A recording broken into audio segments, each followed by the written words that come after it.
Mais avant de revenir plus en détail sur ces titres, eh bien, je vous propose de faire un point sur un sujet qui ne cesse de faire la une de l'actualité du bassin méditerranéen, celui du drame des migrants. Nous vous en parlons régulièrement ici même. Le point commun entre la plupart de ces tragédies reste la Libye, où la situation chaotique favorise l'explosion du nombre de migrants. Le marasme dans lequel est plongé le pays a permis en effet au groupe État islamique de s'implanter, laissant alors s'installer de vastes réseaux mafieux.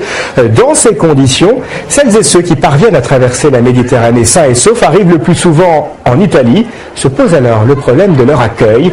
Les centres d'hébergement répartis dans différents villages ne suffisent plus. Voyons la situation à Salévis et dans l'ouest de la Sicile avec Clément Le Goff et Chloé Cormeret.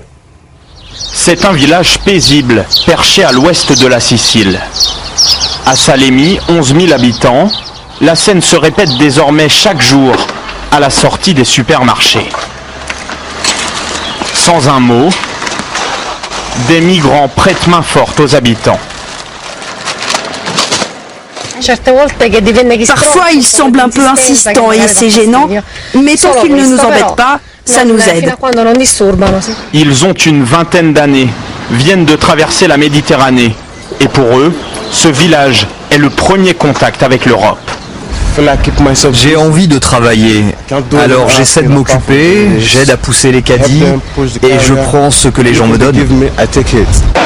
Il y a 2 ans, Salémy n'abritait aucun migrant. Aujourd'hui, ils sont 350. Un peu à l'écart, même cet hôtel 3 étoiles a été reconverti en centre d'hébergement. Pour le patron, c'est une manière de sauver son établissement. La fréquentation touristique avait beaucoup baissé et nous avons eu cette opportunité. L'hôtel affiche désormais complet toute l'année.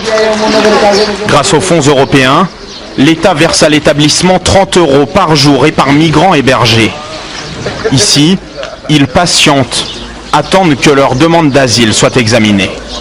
Si moi j'ai trouvé du travail ici, je vais travailler ici. Ou si je n'ai pas trouvé de travail, je vais aller à Allemagne et en France. L'hôtel se doit aussi de proposer des cours de langue et de verser un peu d'argent aux migrants. C'est 2,50 €. 2,50 €. D'argent de poche par jour. Voilà, c'est comme ça. Ça fait 75 € par mois. Migrants, habitants, deux mondes qui se côtoient sans vraiment communiquer. Depuis quelques mois, les langues se délient sur la place du village. Il faut accueillir ceux qui en ont besoin. Mais nous sommes déjà dans une situation difficile.